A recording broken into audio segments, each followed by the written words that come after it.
नमस्कार बच्चों, welcome back to the class. और आज हम पढ़ने जा रहे हैं दुनिया के सबसे मशहूर फेमस डिटेक्टिव में से एक शर्लॉक होम्स की एक इंटरेस्टिंग स्टोरी जिसका नेम है ट्रबल इन बोहेमिया।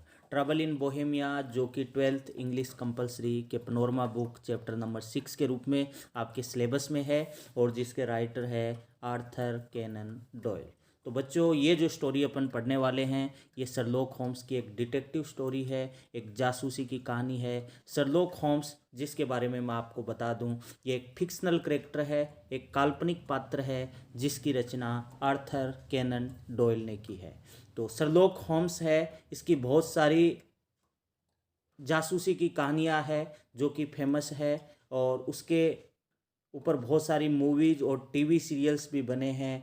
और उस पे मूवीज़ और टीवी सीरियल्स बनने का क्या कारण है, ऐसा शर्लॉक होम्स में क्या है जिसके ऊपर मूवीज़ और टीवी सीरियल्स है वो बने हैं, तो आपको बच्चों बता दूं, शर्लॉक होम्स है वो फेमस है अपनी क्लेवरनेस एंड इंटेलिजेंस के कारण। क्या है फेमस है, शर्लॉक होम्स ने अपनी क्लेवरनेस एंड इंटेलिजेंस के बलबूते बहुत सारे केसेस को सॉल्व किया है। उनकी जो स्टोरीज है वो ऑडियंस इसलिए पसंद करती है क्योंकि उनकी जो स्टोरीज है बड़ी थ्रिलिंग होती है, बड़ी रोमांचित होती है। लेकिन एक बार उसकी क्लेवरनेस को एक लेडी के द्वारा चैलेंज कर दिया जाता है और शर्लॉक होम्स को उन्हीं के गेम में हरा दिया जाता है। वो लेडी कौन थी जिसने शर्लॉक होम्स को उसी के गेम में उसको यानी पटकनी देती है, वो इस चैप्टर में इस स्टोरी के अंदर अपन पढ़ने वाले हैं बच्चों। तो देखिए, हालांकि पूरी स्टोरी मैं आपको नहीं बताऊंगा, थोड़ी सी आपको स्टोरी बताऊंगा ताकि लाइन टू लाइन पढ़े तो सस्पेंस यानी कि बरकरार रहे और आपको यानी कि और ज़्यादा इंटरेस्ट आता रहे जैसे ही हम स्टोरी पढ़े। तो ये जो स्टोरी है ट्रबल इन बोहेमिया जिसके राइटर है आर्थर कैनन डॉयल। तो बच्चों आपको बता दूं, ये जो बोहेमिया है ये एक किंगडम का नाम है, एक साम्राज्य का नाम है। और इसका जो राजा है किंग ऑफ बोहेमिया है, बोहेमिया का जो राजा है वो समस्या में पड़ जाता है और वह अपनी समस्या का समाधान करवाने के लिए जो क्लेवर और इंटेलिजेंट जो डिटेक्टिव है, फेमस डिटेक्टिव है जिसका नाम है शर्लॉक होम्स, उसके अपार्टमेंट में आता है, डिस्गाइज होकर के, वेश बदल करके जाता है ताकि उसको कोई पहचान न ले और उसका जो भेद है वो खुल न सके। वह दूसरे व्यक्ति का रिप्रेजेंटेटिव बन के उसे शर्लॉक होम्स के अपार्टमेंट में जाता है। लेकिन शर्लॉक होम्स जो कि बहुत ही इंटेलिजेंट और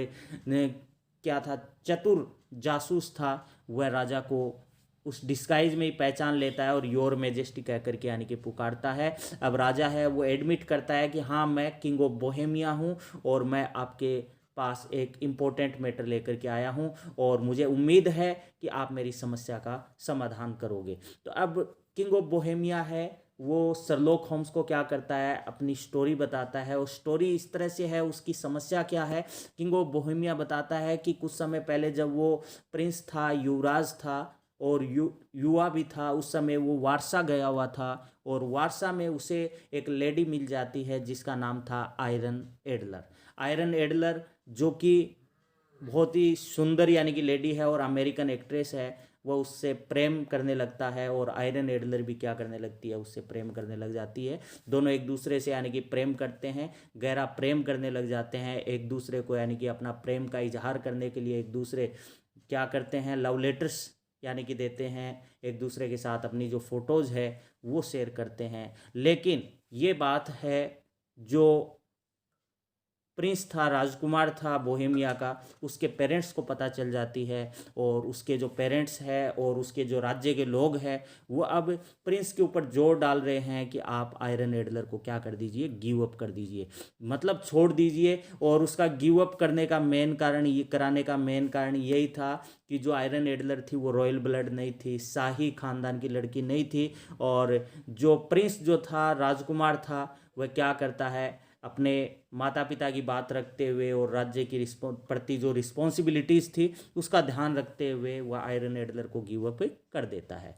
उसके कुछ समय बाद जो प्रिंस से वह अब थोड़ा बड़ा हो जाता है और उसको बोहेमिया का किंग बना दिया जाता है और वह अब किंग ऑफ बोहेमिया मतलब वही प्रिंस अब राजा बन जाता है। और वह पास ही के पड़ोस की राज्य की एक लड़की थी, उससे यानी कि वह शादी करने का इच्छुक था। लेकिन उसी समय उस बोहेमिया के राजा को क्या पता चलता है कि जो आयरन एडलर है वह अभी भी राजा से कहीं ना कहीं यानी कि प्रेम करती है, और वह आयरन एडलर उसे ये कह रही है, उसे बताया गया कि अगर वह दूसरी लड़की से यानी कि शादी करेगा तो उनके बीच जो रिलेशनशिप थी, एक दूसरे ने जो लव लेटर्स एक दूसरे को दिए थे, एक दूसरे के साथ जो फोटोज़ है, वो फोटोज़ और लव लेटर्स है वो उस लड़की के सामने वो पेश कर देगी, और इस तरह से उसका यानी कि रिश्ता यानी कि वह तुड़वा देगी। इस तरह से यानी कि वह उसको यानी कि धमकी देती है, और राजा बड़ा परेशान था।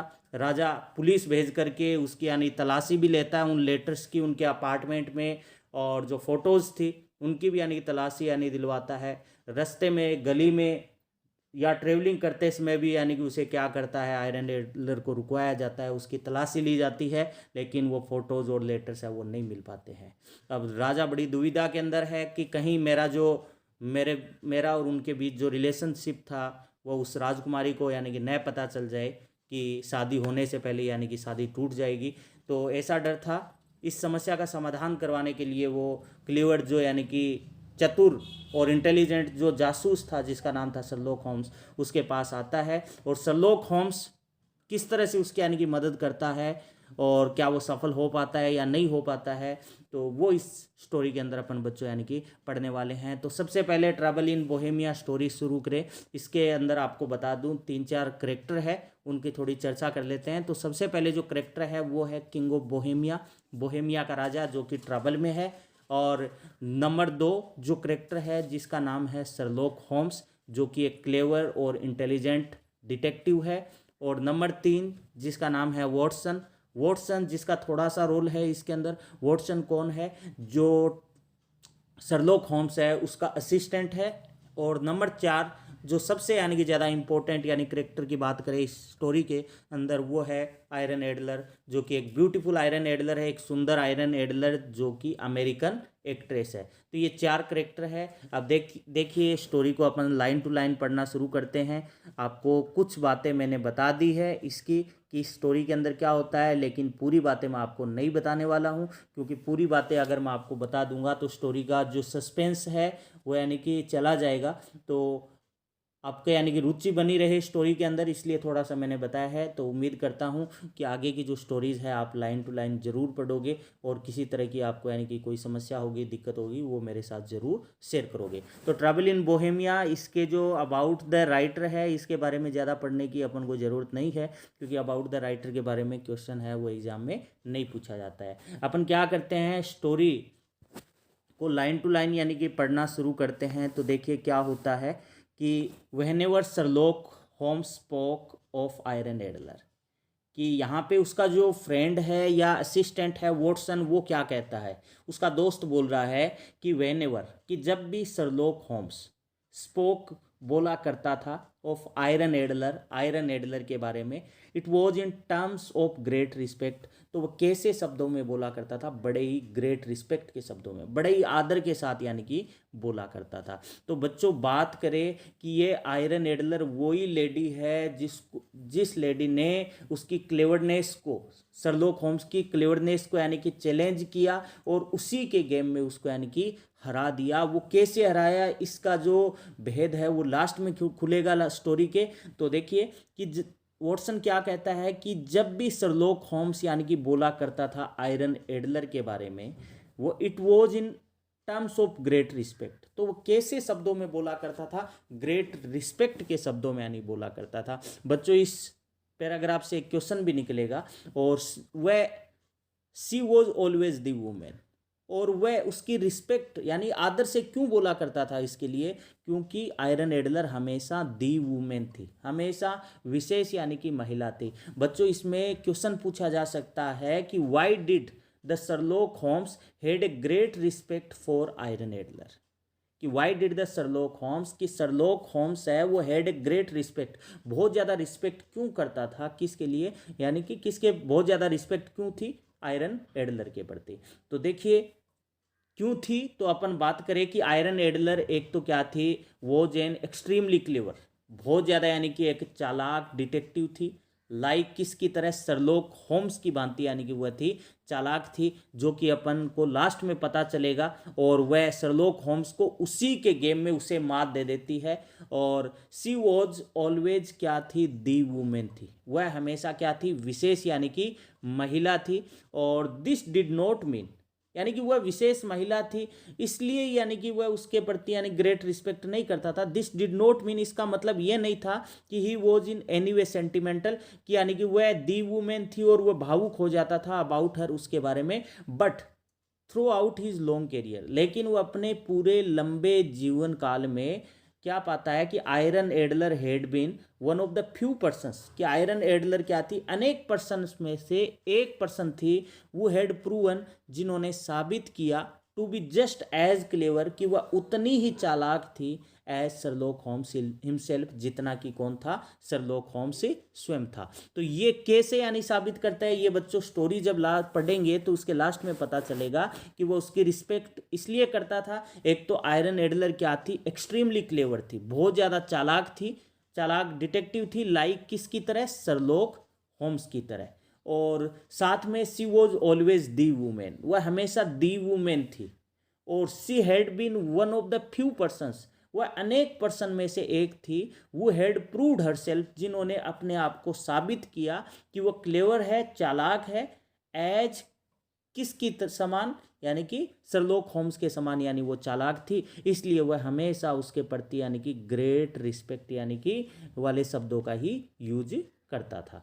तो ये इस तरह से यानी कि ये हुआ। अब आगे देखिए क्या है, दूसरा पैराग्राफ अपन पढ़ते हैं कि एनीवे, कि इसको चलो छोड़िए, कि आई वॉज इन होम्स, कि मैं कहाँ था, होम्स के यानी कि अपार्टमेंट में था। वॉटसन बता रहा है कि मैं कहाँ पे था, यानी मैं शर्लॉक होम्स के अपार्टमेंट में था। वन डे, एक दिन, वेन, उसी समय, ए टॉल, एक लंबा, हैंडसम मैन, और एक सुंदर व्यक्ति, ड्रेस्ड, जो कि ड्रेस में था, in the uniform of foreign country, मतलब एक फॉरेन कंट्री की एक यूनिफॉर्म पहन करके, यानी कि came to see him, Sherlock Holmes से मिलने के लिए आया।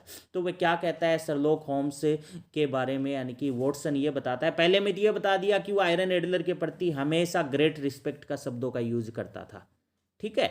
दूसरी बात क्या कहता है कि एक दिन मैं शर्लॉक होम्स के अपार्टमेंट में था, और उसी समय क्या होता है, जब वो वॉटसन शर्लॉक होम्स के अपार्टमेंट में था, एक सुंदर और एक लंबा पुरुष है वो वहाँ पे आता है, और वह कैसी यूनिफॉर्म पहना हुआ था, फॉरेन कंट्री की यानी कि यूनिफॉर्म पहना हुआ था, और वह किससे मिलने के लिए आया, शर्लॉक होम्स से। द मैन वोर ए मास्क, और वह जो व्यक्ति यानी फॉरेन कंट्री की यूनिफॉर्म पहन रखा था, वह आदमी क्या पहना हुआ था, मास्क पहना हुआ था। एंड प्रेटेंडेड, और बहाना कर रहा था, to represent a second person, कि कोई दूसरे व्यक्ति का प्रतिनिधि बनने का बहाना कर रहा था, कि मैं कोई दूसरे व्यक्ति का रिप्रेजेंट बन के आया हूं। बट होम्स, लेकिन शर्लॉक होम्स है, सून रिकॉग्नाइज्ड द मैन, शीघ्र ही उस व्यक्ति को पहचान लिया, और एड्रेस्ड हिम, और उसको एड्रेस किया, क्या बोला उसको, एज योर मेजेस्टी, क्या संबोधित किया कि योर मेजेस्टी, मतलब महाराजाधिराज कह करके पुकारा। एंड द फेलो, और वह जो साथी था, देन एडमिटेड, उन्होंने अब स्वीकारा कि he was the king of Bohemia, कि वो क्या था, बोहेमिया का यानी कि राजा था। कहने का मतलब क्या है, वो व्यक्ति जो आया था वो एक फॉरेन कंट्री की यूनिफॉर्म पहन करके और चेहरे को यानी कि कवर करके आया था, और वह क्या प्रेटेंड कर रहा था कि मैं कोई दूसरे व्यक्ति का रिप्रेजेंटेटिव बन करके आया हूँ। लेकिन शर्लॉक होम्स जो कि क्या था, अपनी इंटेलिजेंट और क्लेवरनेस के कारण फेमस था, वह उसको मास्क लगे हुए चेहरे और यूनिफॉर्म जो कि फॉरेन कंट्री की पहनी हुई थी, उसके बावजूद उसको पहचान लेता है, और उसको योर मेजेस्टी कह के पुकारता है, महाराजाधिराज कह के पुकारता है। तो वह जो फेलो था, जिनका चेहरा यानी ढका हुआ था, वह एडमिट करता है कि मैं कौन हूँ, किंग ऑफ बोहेमिया हूँ, और ही हैड कम, वह यहाँ आया है, ऐसा उसने कहा। He said to ask Sherlock Holmes, कि मैं शर्लॉक होम्स से क्या मांगू, हेल्प मांगू, in a matter of great importance, जो कि यानी बहुत ही महत्वपूर्ण यानी कि मैटर है, उसमें मैं शर्लॉक होम्स से यानी क्या मांगू, हेल्प लेने के लिए यहाँ आया हूँ। इट सिम्स देट, ऐसा प्रतीत होता है, वह क्या बताता है, अपनी स्टोरी यानी कि वह बतानी यानी कि शुरू करता है। तो इससे पहले बच्चों एक एक क्वेश्चन निकलता है कि how was the man disguise, कि वह व्यक्ति कैसे डिस्गाइज किया हुआ था, वेश बदला हुआ था, when he come to see Sherlock Holmes, कि कि जब वो यानी कि व्हेन ही केम, जब वो आया टू सी शर्लॉक होम्स, जब वो शर्लॉक होम्स से मिलने के लिए आया, कि वह आदमी कैसा डिस्गाइज किया हुआ था, कैसा यानी वेश बदला हुआ था जब वो व्हेन ही केम, जब वो आया to see Sherlock Holmes, Sherlock Holmes से मिलने के लिए। तो द मैन जो था, आदमी जो था, वोर ए मास्क, क्या पहना हुआ था, मास्क पहना हुआ था, और प्रेटेंडेड, और वह बहाना कर रहा था to represent a second person, कोई दूसरे व्यक्ति का प्रतिनिधि बनने का बहाना कर रहा था। और वह कैसा था, ही वो टॉल था एंड हैंडसम मैन था, और वो वाज ड्रेस, जो कि ड्रेस में था, in uniform of a foreign country, एक फॉरेन कंट्री की यूनिफॉर्म पहने हुए था।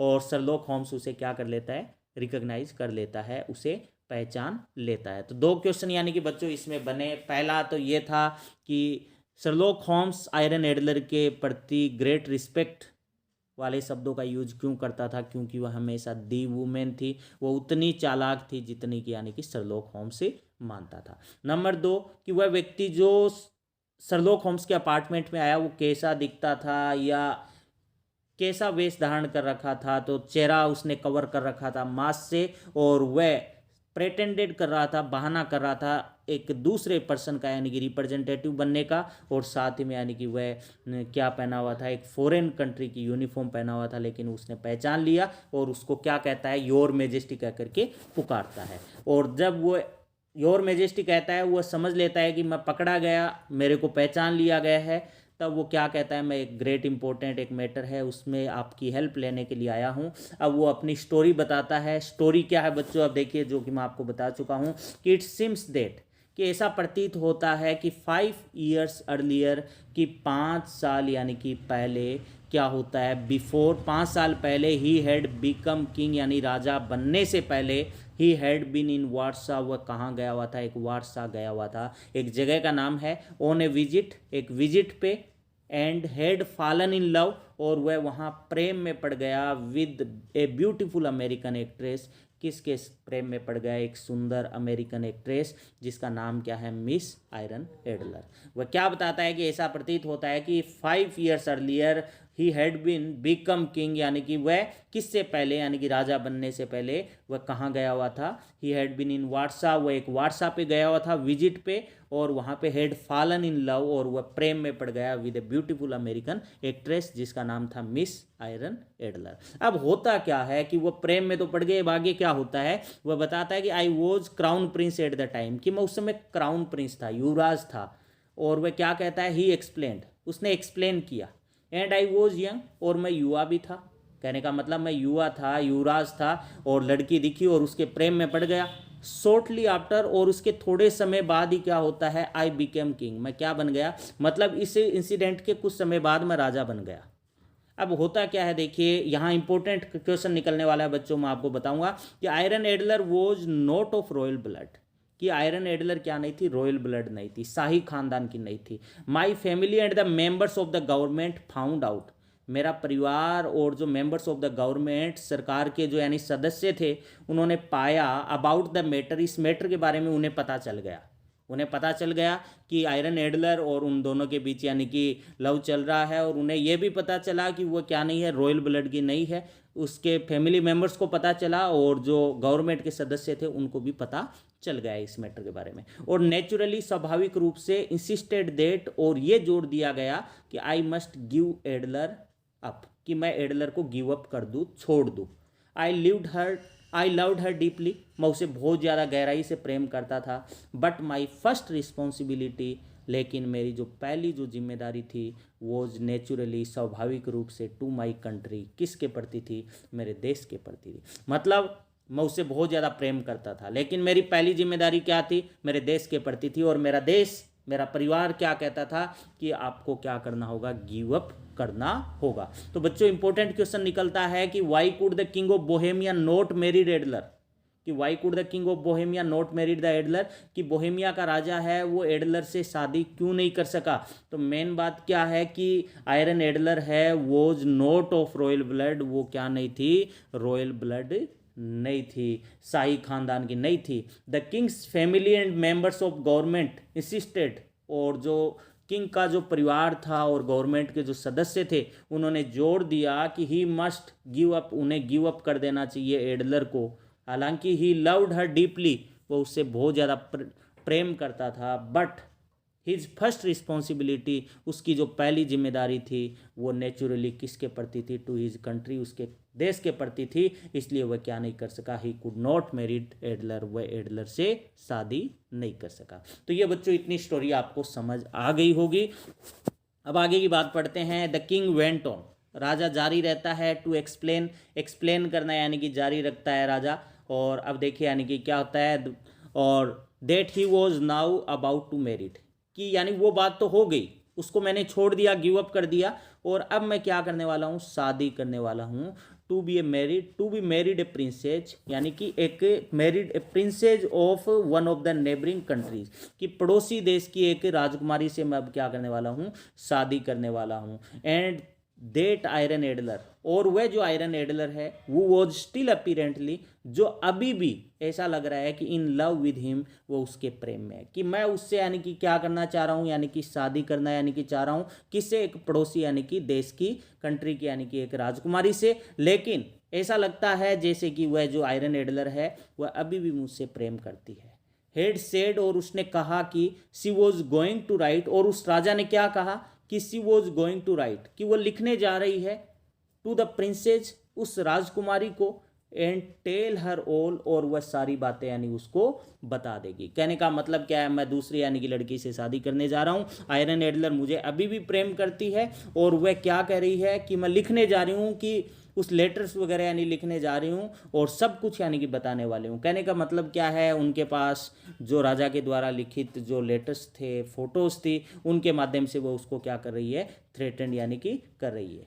तो पर्सन बच्चों यहाँ पे यानी कि निकल सकता है कि why did the king want to his letters and photograph back, या हालांकि बाद में पता चलेगा कि वह लेटर्स और फोटोग्राफ है वो चाहता है। तो देखिए थोड़ा पहले और पढ़ लेते हैं। तो is it money Miss Adler wants asked Holmes, तो शर्लॉक होम्स उससे पूछता है क्या ये पैसों का सवाल है। कहने का मतलब वो आपसे पैसा लेना चाहती है, जिसके कारण यानी कि वो आपको इस तरह से धमका रही है। तो वह क्या कहता है राजा, हेवंस नो, यानी कि गॉड साक्षी है, सेड द किंग, राजा ने कहा कि यानी कि गॉड साक्षी है, ऐसा बिल्कुल नहीं है। She is not that kind of person, वह ऐसी पर्सन बिल्कुल नहीं है, कि वह ऐसी लड़की नहीं है। सी सिंपली इंसिस्ट दैट, वह तो सिंपली इस बात पे जोर देती है कि सी स्टिल्स लव्स मी, कि वह अभी भी मुझसे प्रेम करती है। एंड सी रिफ्यूजेज, और उन्होंने मना कर दिया है, to let me marry someone else, और वह मना करती है कि आप किसी दूसरी से शादी न करें। कि कहने का मतलब पैसों की बात नहीं है, वो ऐसी वैसी लड़की नहीं है, इसका मतलब यह है कि वो मुझसे अभी भी प्रेम करती है, और वह तो बस इतना चाहती है कि मैं दूसरी लड़की से शादी न करूं। तो अब राजा क्या कहता है, आई सपोज, मैं मानता हूं, she has some letters of yours, कि मैं मानता हूं कि आपको जो डर है उसका, वो डर क्या हो सकता है, मैं तो ये मानता हूं कि उसके पास क्या हो सकते हैं, आपके कुछ लेटर्स हो सकते हैं, but we can prove that, लेकिन हम साबित कर सकते हैं कि दे आर फॉल्स, कि अगर आपने लेटर लिखे हैं, लव लेटर लिखे हैं, आप प्रेम में पड़े हैं, तो शायद उसके कारण आपको ब्लैकमेल कर रही होगी, तो हम उसको साबित कर देंगे, कर सकते हैं कि वो लेटर्स क्या है, फॉल्स है, सेड शर्लॉक होम्स। ऐसा किसने कहा, शर्लॉक होम्स ने कहा। तब वो क्या बोलता है राजा, दे आर रिटन, कि जो लेटर्स तो है लेकिन वो लिखे गए हैं on my own private papers, कि मेरे खुद के प्राइवेट पेपर पे लिखे हुए हैं, यानी ऐसा पेपर जिस पे केवल राजा ही लिख सकता है। And in my own hand writing, और मेरी खुद की हैंड राइटिंग में यानी कि लिखे हुए हैं। सी आल्सो, कहने का मतलब क्या है, वो ये बताता है कि मैं ये मानता हूं कि उसके पास आपके लेटर्स है, लेकिन हम उस लेटर्स को फॉल्स साबित कर सकते हैं। तो राजा क्या कहता है, वो राजा ये कहता है कि जो लेटर्स लिखे हुए वो मेरे प्राइवेट पेपर में लिखे हुए हैं, मेरी खुद की हैंडराइटिंग में लिखे हुए हैं, और उसके अलावा उसके पास क्या है, मेरी फोटोग्राफ भी है। तो अब देखिए शर्लॉक होम्स क्या कहता है कि वी कैन प्रूव दैट, हम साबित कर सकते हैं कि पेपर वो स्टोलन। हम कैसे साबित कर देंगे, क्लेवर था, इंटेलिजेंट था, कि हम साबित कर सकते हैं कि जो आपका प्राइवेट पेपर है उसको तो चुरा लिया गया है। And that your handwriting was copied, और आप बोल रहे हो कि मेरी खुद की हैंड राइटिंग से लिखे हुए हैं, तो ये भी यानी झूठा साबित कर देंगे कि आजकल यानी कि हैंड राइटिंग की कॉपी भी की जाती है। तो राजा की हैंड राइटिंग की कॉपी कर दी गई है। और अब बात रही कि आपकी उसके पास फोटो भी है, तो इसको भी अपन क्या कर सकते हैं, झूठा साबित कर देंगे। ये कह देंगे कि anyone can buy your photograph, कि राजा हो आप, तो आपकी फ़ोटो तो यानी कोई भी यानी रख सकता है, कोई भी खरीद सकता है। तो इसको अपन क्या कर सकते हैं, इसको अपन झूठा साबित कर सकते हैं। ऐसा किसने कहा, शर्लॉक होम्स ने। बच्चों यहाँ पे क्वेश्चन भी यानी कि बनेगा। तो अब वो क्या कहता है, अनफॉर्चुनेटली, वो क्या कहता है, दुर्भाग्यवश, सी एंड आई, राजा क्या कहता है, वह और मैं are both in the same photographs, कि दोनों के दोनों सेम फोटोग्राफ में है, टुगेदर, एक साथ, सेड द किंग, कि कैसे फोटोग्राफ को कैसे झूठा साबित करोगे, कि वो और मैं दोनों यानी कि एक साथ एक ही यानी कि फोटोग्राफ में है, पास पास है, तो उसको झूठा साबित नहीं किया जा सकता। और उस समय पुराने टाइम की यानी कि बच्चों बात है, एडिट वाला उनके यानी कि ध्यान में नहीं रहा। आजकल तो कह देते हैं कि फ़ोटो को एडिट कर दिया है, लगा दिया गया है, ऐसी बात उनको यानी कि ध्यान में नहीं आई। तो कहने का मतलब मेन बात यह है कि वो प्रिंसेस और राजा दोनों साथ साथ है। और अब ये बात सुन करके शर्लॉक होम्स क्या कहता है, दैट इज़ क्वाइट डिफरेंट, ये एकदम से अलग है, शर्लॉक होम्स ने कहा। और वह क्या कहता है, हैव यू ट्राइड, क्या आपने कोशिश की है, टू गेट द फोटोग्राफ, यानी उस फोटोग्राफ को प्राप्त करने की, फ्रॉम हर, उससे, इन एनी वे, किसी भी यानी कि तरीके से। तो देखिए अपना यानी कि पर्सन, अब देखिए पर्सन यहाँ पे एक दो निकल रहे हैं। कि पहला पर्सन ये था कि why did the king want, राजा क्यों चाहता था, to his letters and photograph back, मतलब राजा ने उसे लेटर्स लिखे और फोटोग्राफ यानी थी उनको यानी कि वापस क्यों चाहता था। तो देखिए द किंग क्या चाहता था, वांटेड चाहता था, हिज लेटर्स एंड फोटोग्राफ्स यानी कि बैक पुनः चाहता था, किससे, आयरन एडलर से, बिकॉज, क्योंकि आयरन एडलर है, हेड थ्रेटेंड हिम, उसने उसको धमकाया कि टू टेल एवरीथिंग, वह सब कुछ बता देगी, टू द प्रिंसेस यानी राजकुमारी को, वूम, जिससे the king was to marry, जिससे राजा क्या करने वाला था, शादी करने वाला था। और the king wanted to get, राजा चाहता था यानी प्राप्त करना, दीज यानी कि फोटोज को और लेटर्स को यानी कि बैक पुनः यानी कि प्राप्त करना चाहता था, ताकि उसका यानी कि भेद है वो यानी कि न हो, यानी भेद न खुल सके, इसलिए वह क्या करना चाहता था, फोटो चाहता था। अब बात यह आती है कि why could the letters not be proved false, कि लेटर को यानी कि फॉल्स यानी कि साबित क्यों नहीं किया जा सकता। लेटर को फॉल्स इसलिए साबित नहीं किया जा सकता क्योंकि उनके साथ जो फोटो जो थी, लेटर्स को तो यानी कि फॉल्स साबित कर दिया जा सकता था, लेकिन उनके पास क्या थी, फोटो भी थी, और फोटो में राजा और आयरन एडलर साथ साथ थे, उसको यानी कि झूठा साबित यानी कि नहीं किया जा सकता था। तो बच्चों इस तरह से आज अपन इतना ही पढ़ेंगे कि वह अपनी स्टोरी बता देता है, वह फोटोज़ को और लेटर्स को यानी कि वापस लेना चाहता है, और वह उससे लास्ट यही पूछता है कि शर्लॉक होम्स है, ये कहता है कि ये आप जो बात बता रहे हो ये एकदम से अलग है, कि आपके पास उसके पास क्या है, फ़ोटो है और उनमें आप साथ साथ हो, अगर साथ साथ नहीं होते तब तो अपन उसको झूठा साबित कर देते कि कोई भी यानी कि एक सेलिब्रिटी की, राजा की फ़ोटो खरीद सकता है। और वो उससे कहता है कि हैव यू ट्राइड, क्या आपने कोशिश नहीं की, टू गेट द फोटोग्राफ यानी कि उस फोटोग्राफ को प्राप्त करने की, फ्रॉम हर, उससे, इन एनीवे, किसी भी तरीके से। तो वो क्या कहता है राजा कि I have had the police examine, कि मैंने पुलिस एग्जामिन करवाई उसके अपार्टमेंट में, कि मैंने फोटोग्राफ प्राप्त करने की यानी कोशिश की। वो कैसे, कि मैंने पुलिस की जांच करवाई उसके पुलिस अपार्टमेंट, उसके अपार्टमेंट में, घर में, और I have head her stopped, और मैंने उसे रोका, ऑन द स्ट्रीट, गली में रोका, एंड आल्सो, और कब, वाइल ट्रेवलिंग, जब वो ट्रेवलिंग कर रही थी, but nothing has been found, लेकिन कुछ भी नहीं पाया गया, इन हर पॉकेट बुक, उसकी जो पॉकेट बुक है, छोटी जो लड़कियां डायरी वगैरह रखती है, उसके अंदर यानी कि जो कि अपने लवर्स वगैरह इनकी फ़ोटोज़ रखती है। तो कहने का मतलब उसकी पॉकेट बुक भी यानी कि तलाश की गई, उसका अपार्टमेंट भी तलाश किया गया, लेकिन कुछ नहीं मिला। और क्या बताता है, और यू सी, तुम देखिए Mr Holmes, not only is Irene Adler beautiful women, और वह शर्लॉक होम्स को इतना बताता है कि आयरन एडलर है वो न केवल सुंदर महिला है, बल्कि सी इज़ क्लेवर, वो बहुत ज़्यादा चालाक है, और हाईली इंटेलिजेंट एज वेल, और बहुत ज़्यादा इंटेलिजेंट भी है। तो इस तरह से यानी वो स्टोरी बताता है बच्चों। अब आगे देखिए शर्लॉक होम्स है वो किस तरह से उन फोटोज़ को और लेटर्स को वापस लाने में यानी कि कामयाब हो पाता है। तो ये अपन लास्ट अगले चैप्टर, अगले पार्ट के अंदर अपन पढ़ने वाले हैं। अगर वीडियो आपको अच्छी लगी है तो वीडियो को लाइक करें, दोस्तों में शेयर्स करें, और चैनल को अभी तक आपने सब्सक्राइब नहीं किया है तो चैनल को सब्सक्राइब करें। Thank you.